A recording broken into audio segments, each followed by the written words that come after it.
A big thank you to Tom at Bluegrass Big Bore for sending out this AEA Harpoon, as well as these new 12-gauge Magnum shotgun barrels. Also, a big thank you to Maccabee Speed for sending out the stock for the Harpoon as well. I've already done a couple of videos going over the Harpoon itself, so we're not going to talk about that too much today.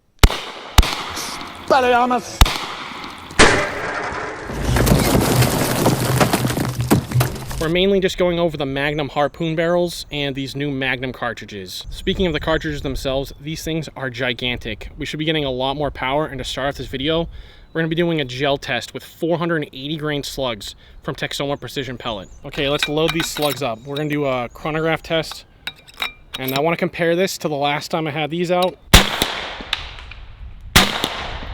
372 feet per second.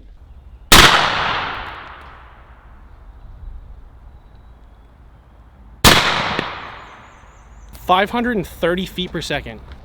Now, the interesting thing about this is I also didn't notice the second round going through it. I don't know if I shot the same hole, but from the way it looks right now, I'll have to review the footage later. It only looks like I put one hole through there. I don't know. It'll be interesting to see.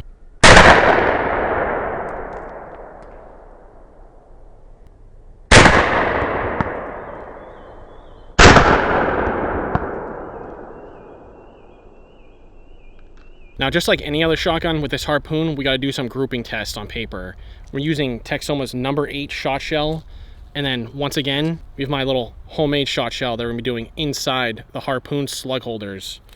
So we got the shot card. We have 1/2 ounce of shot in these little paint cups. This is number 7 shot in here. Then last but not least, we have this overshot card. All set, ready to go. Let's start at about 10 yards. We did 5 yards before, but we'll start off at 10 from here. Let's do, I think the left barrel shoots first. We'll do my shot first, and then Texoma's on this paper, so let's try that out. 10 yards. Well, it looks like we got a decent amount of spread with my homemade number 7 shot shell. The Texoma number 8 shot shell did not open up. I was hoping with the extra power from this that it would crack those open and spread out, but I think I'll just have to pick away at the glue a little bit and retry that. Let's go to 15 yards.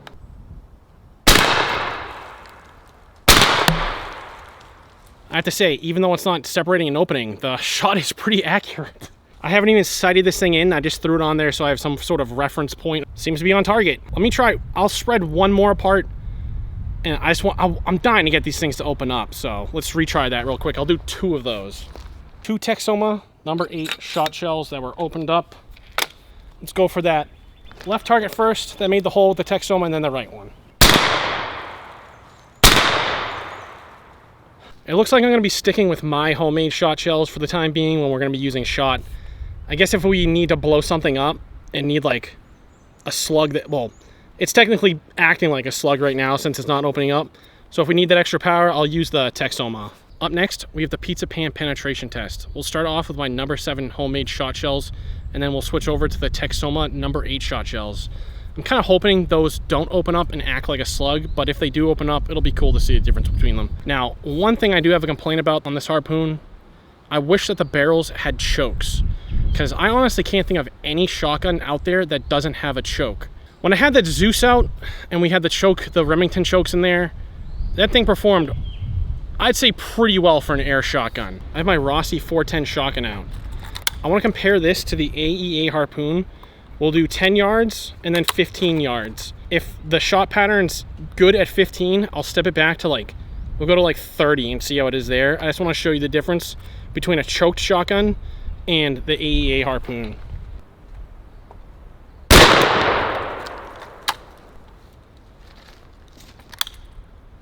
"15 yards.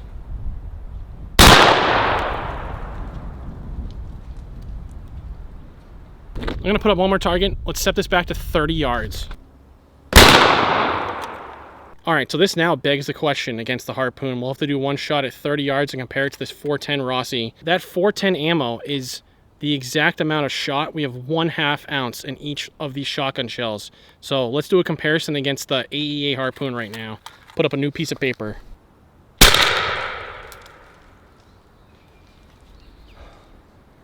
Not nearly as good. Max distance for this is probably 15 to 20 yards. 30 is really, really pushing it.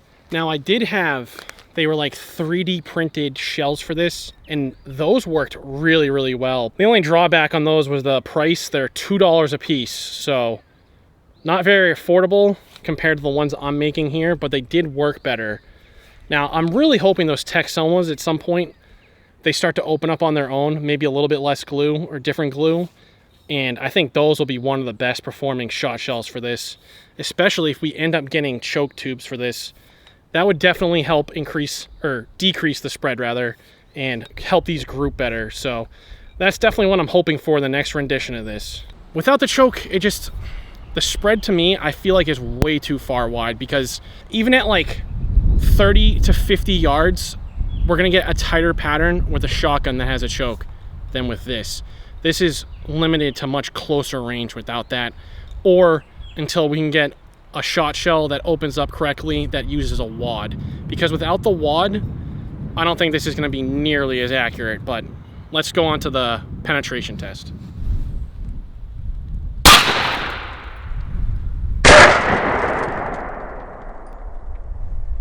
Okay, we might not have punched through the pan, but that is the biggest dent without punching through of any of these tests that I've seen. The second pan, the bulge on that is crazy. That one's impressive. Let's do that number 8 Texoma. Same deal, but we're using the number 8 Texoma.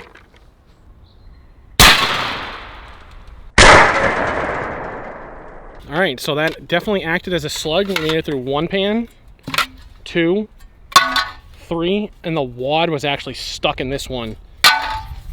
Number 4 made a nice little dent in there. Now, I was honestly kind of imagining that when it hit the pans, the shot would just kind of like explode everywhere, but that thing acts like a slug all the way through. Good amount of power. We got a watermelon down there. I got the number 8 Texoma. I'm hoping this one stays as a slug because I want to see this thing evaporate.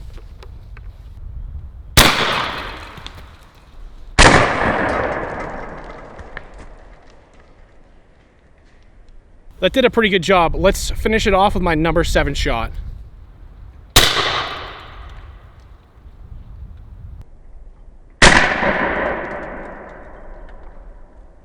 The number 7 shot didn't perform as well as I thought it would on that watermelon, but it did miss it pretty well, and now I'm covered in watermelon vapor. Let's finish it off with the number 8.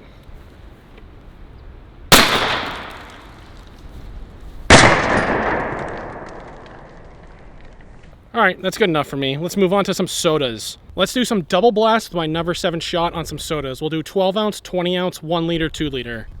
Start off with the 12 ounce.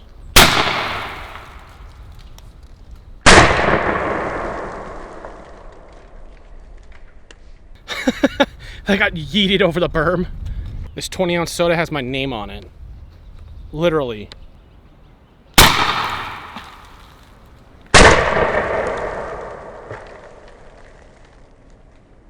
Oh, that looks spectacular and it smells delicious.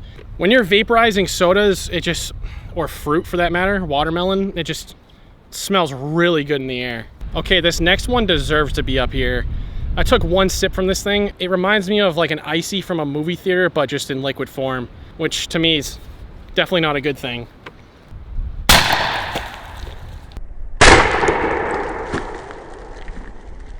That one deserved to get yeeted a lot more. I was kind of disappointed. For this last one, we have a 2 liter of 7-Up.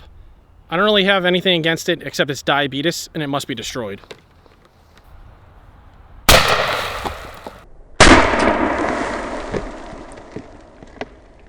That's the fate I wanted for that brisk, not the 7-Up, but we have destroyed diabetes. And that's gonna wrap things up for the AEA Harpoon, featuring these new 12 gauge Magnum shotgun barrels and the Magnum cartridges. Now, I do have to say, this thing definitely benefits from those Magnum cartridges, especially in the 12 gauge. When you're using the 45 to 50 caliber, you can use the other cartridges.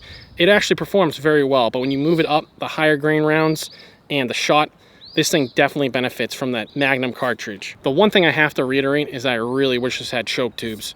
If we had choke tubes on this, the shot would be so much tighter. Now, the improvement we can have there is pretty much sky high because this thing opens up pretty well. Granted, you can use other shot shells that will have a wad in them, but if we can get them to open up, that would definitely help.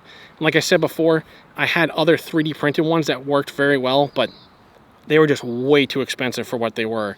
Shotguns are supposed to be pretty cheap, and the shot shells that I make in here, they're pretty much the cheapest that you can come by, but they're probably not going to work nearly as well as if you had a wad. So with that, I'll leave you there. See ya.